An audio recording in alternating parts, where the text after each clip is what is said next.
భవిష్యత్తులో రావాల్సిన డబ్బును ఇప్పుడే మన చేతిలోకి తెచ్చుకోవడం సాధ్యమేనా? వినడానికేదో మ్యాజిక్లా ఉంది గదా, కానీ ఫైనాన్స్ ప్రపంచంలో ఇది సాధ్యమే. దాని పేరే సెక్యూరిటైజేషన్.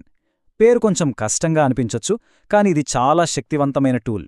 ఫ్యూచర్ క్యాష్ ఫ్లోస్ని ఇమ్మీడియట్ క్యాపిటల్గా మార్చేస్తుంది.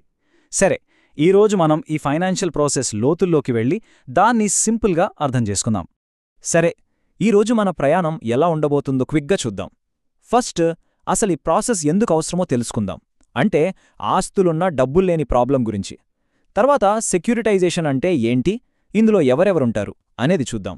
ఆ తర్వాత స్టెప్ బై స్టెప్ ప్రాసెస్, దానివల్ల అందరికీ లాభాలేంటి, చివరిగా ఇందులో ఉన్న రిస్క్స్, ఛాలెంజెస్ ఏంటో కూడా మాట్లాడుకుందాం. రైట్, ఇక మనం మొదటి టాపిక్లోకి వెళ్ళిపోదాం. అసలు ఈ సెక్యూరిటైజేషన్ అనే కాన్సెప్ట్ ఎందుకు పుట్టింది? ఇది ఎలాంటి సమస్యను సాల్వ్ చేస్తుంది? అదే, ఆస్తులు మెండుగా ఉన్నా చేతిలో చిల్లిగవ్వ లేని పరిస్థితి. ఇదో విచిత్రమైన పజిల్లాంటిది కదా.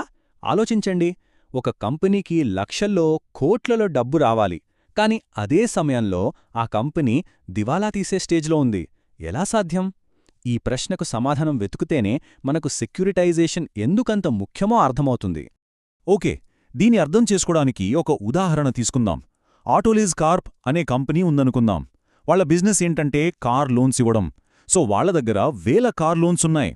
టెక్నికల్గా ఇవన్నీ వాళ్ళ ఆస్తులే, ఎందుకంటే ఫ్యూచర్లో ఈఎంఐల రూపంలో డబ్బులొస్తాయి. కానీ ఇక్కడే ఒక చిక్కుంది. ఆ డబ్బులన్నీ ఫ్యూచర్లో వస్తాయి, కానీ బిజినెస్ని పెంచుకోవడానికి, కొత్తగా లోన్స్ ఇవ్వడానికి వాళ్లకి ఇప్పుడే ఈ క్షణంలో క్యాష్ కావాలి. వాళ్ల ఆస్తులన్నీ లోన్ల రూపంలో లాక్ అయిపోయాయి.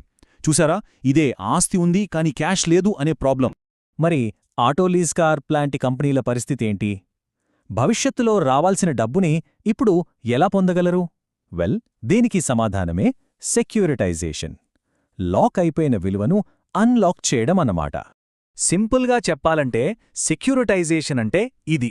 క్యాష్ రూపంలో లేని ఆస్తులని, అంటే లోన్స్ లాంటి వాటిని ఒక పెద్ద కట్టగా కట్టేసి వాటిని చిన్న చిన్న ముక్కలుగా చేసి మార్కెట్లో అమ్ముకోగలిగే సెక్యూరిటీస్ లాగా రీప్యాకేజ్ చేయడం. అంటే ఫ్యూచర్లో రావాల్సిన ఈఎంఐలను ఇప్పుడే అమ్మేయగలిగే ఒక ఫైనాన్షియల్ ప్రొడక్ట్గా మార్చడం. ఇంకాస్త అఫీషియల్గా చెప్పాలంటే రిజర్వ్ బ్యాంక్ ఆఫ్ ఇండియా దీన్ని ఎలా వివరిస్తుందో చూడండి.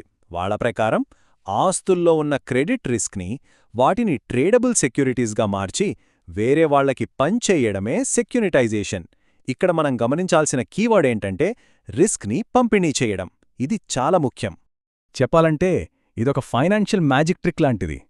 పేపర్ల మీద ఉన్న అప్పుపత్రాలని రెడీ క్యాష్గా మార్చేయడం. చాలా ఇంట్రెస్టింగ్ కదా. సరే, ఈ ఫైనాన్షియల్ మ్యాజిక్ని